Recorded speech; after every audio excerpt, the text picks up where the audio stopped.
Hi friends, welcome back to my channel. ఎలా ఉన్నారండి? Video చూసారంతా నేనైతే బాగున్నాను. మీరు బాగుండాలని మనస్ఫూర్తిగా కోరుకుంటున్నాను.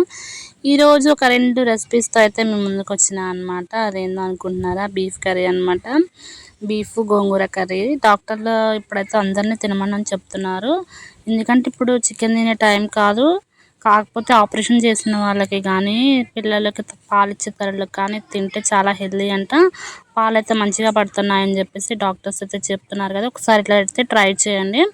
ఇంకా ముందుగా అయితే బాండీ పెట్టుకొని ఆయిల్ పోసుకొని ఆనియన్స్ అయితే వేసుకొని ఆనియన్స్ ఫ్రై అయిన తర్వాత కొద్దిగా పసుపు అయితే వేసుకోవాలి. పసుపు వేసుకున్న తర్వాత మనం ఆల్రెడీ బీఫ్ ముక్కలను అయితే వాటర్లో ఉడకబెట్టుకోవాలి. ఆ వాటర్ అంతా తీసేసి ఓన్లీ ముక్కలను అయితే వేసుకొని సాల్ట్ అయితే వేసుకొని మంచిగా అయితే ఉడకబెట్టుకోవాలి. ఆల్రెడీ మనం ఉడకబెట్టిందే కదా, మామూలుగా ఉడకబెట్టి సరిపోతుంది. ఇంకా గోంగూరను అయితే నీట్గా అయితే వాష్ చేసుకొని ఒక గిన్నెలో అయితే వేసుకొని ఒక 2 పచ్చిమిర్చి టమాటాలను అయితే వేసుకుంటే ఏంటంటే మనం ఉడకబెట్టుకొని మిక్సీ అయితే పట్టుకోవాలి. ఇలా చేయడం వల్ల ఏంటంటే కర్రీ అనేది గ్రేవీ బాగా వస్తుంది. టేస్ట్ కూడా చాలా అయితే బాగుంటుంది. మనం ఇట్లా ఆకులుగా వేసకంటే ఇట్లా మిక్సీ పట్టి చేస్తే టేస్ట్ మాత్రం చాలా బాగుంటుంది. ఒకసారి తెలియని వారు అయితే ఒకసారి ఇలా ట్రై చేయండి. ఇంకా ఉడకబెట్టిన తర్వాత నేనైతే ఇంకా మిక్సీ పడుతున్నాను. ఇది మనం మిక్సీ పెట్టే లోపల మనకి ముక్కలకైతే పసుపు ఉప్పు అయితే మంచిగా అయితే పడుతూ ఉంటుంది అనమాట.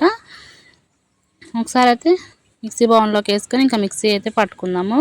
చల్లారనివ్వాలి, వేడి మీద అయితే పట్టమాకండి. నేనైతే కొంచెం చల్లారి కొంచెం గోరువెచ్చగా ఉన్నప్పుడు అయితే ఇంకా మిక్సీ అయితే పట్టాను. తర్వాత అల్లం వెల్లుల్లిని అయితే ఆ గోంగూరలోనే అయితే వేసుకోవాలి.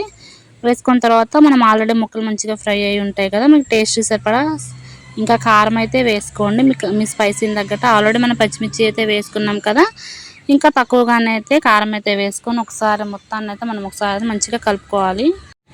ప్రతి ఒక్కళ్ళు ఈ కర్రీని అయితే తినటం వల్ల చాలా హెల్తీగా అయితే ఉంటారు.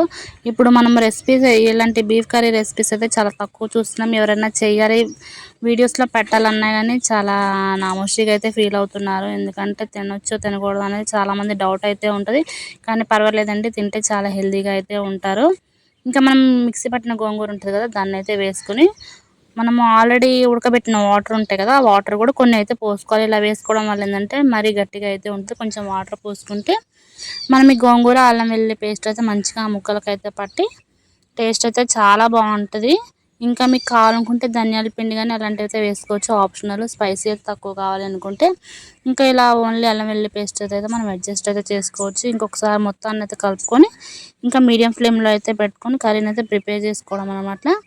మీకు ఇష్టమైతే రైస్లో తినొచ్చు, లేకపోతే చపాతీలో కూడా తినొచ్చు. సేమ్ మటన్ కర్రీ లాగే ఉంటుంది అనమాట. ఇంకా మనం బంద్ చేస్తాం అనుకునే ముందు ఇంకా కొత్తిమీర పుదీనా ఉంటే వేసుకోవచ్చు. నాకు కొత్తిమీర ఉంటే ఇంకా కొత్తిమీరతో వేసుకుని ఇంకా 2 మినిట్స్ అయితే ఇంకా మగ్గించి కర్రీని అయితే ఆఫ్ చేశాను అనమాట. చాలా బాగుంటుంది. ఒకసారి అయితే ట్రై చేయండి. నేను అంతేకాకుండా ఇలా పచ్చివి కాకుండా ఎండిన వాటితో కూడా నేనైతే ట్రై చేశాను అనమాట. వీటిని ఏంటంటే మనము ముక్కలుగా కట్ చేయకముందే మనం ఎండబెట్టుకున్నాం. మరి ఒక్కొక్క భాషలో ఒక్కొక్క రకంగా అయితే అంటూ ఉంటారు. మేమైతే ఇంకా ఎండు ముక్కలు అంటారు.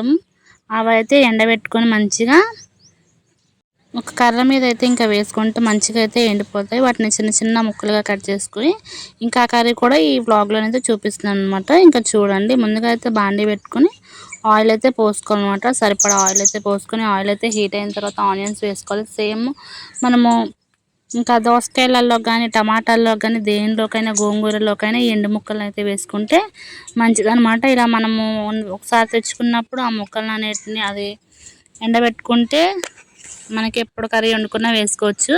ఇవి వినడానికి ఏమన్నా ఇబ్బందిగా ఉంటే సారీ అబ్బాయి, చూడాలనుకున్న వాళ్ళే ఇంకా చూడండి వీడియో. ఎందుకంటే ఇంకా ఇష్టం అనిపించదు కదా చాలామందికి అనేది చెప్తున్నాను. ఇంకా ఎండిన తర్వాత చిన్న చిన్న ముక్కలుగా కట్ చేసుకొని ఇంకా నీట్గా అయితే వాష్ చేసుకోవాలన్నమాట. ఆనియన్స్ పచ్చిమిర్చి వేసిన తర్వాత కొంచెం ఫ్రై అయిన తర్వాత ఇంక ఎండు ముక్కలను అయితే వేసుకొని ఒకసారి అయితే మొత్తం మంచిగా కలుపుకోవాలన్నమాట. ముక్కలు నూనెలో వేగే వరకు అయితే మనము మంచిగా ఫ్రై చేసుకోవాలి.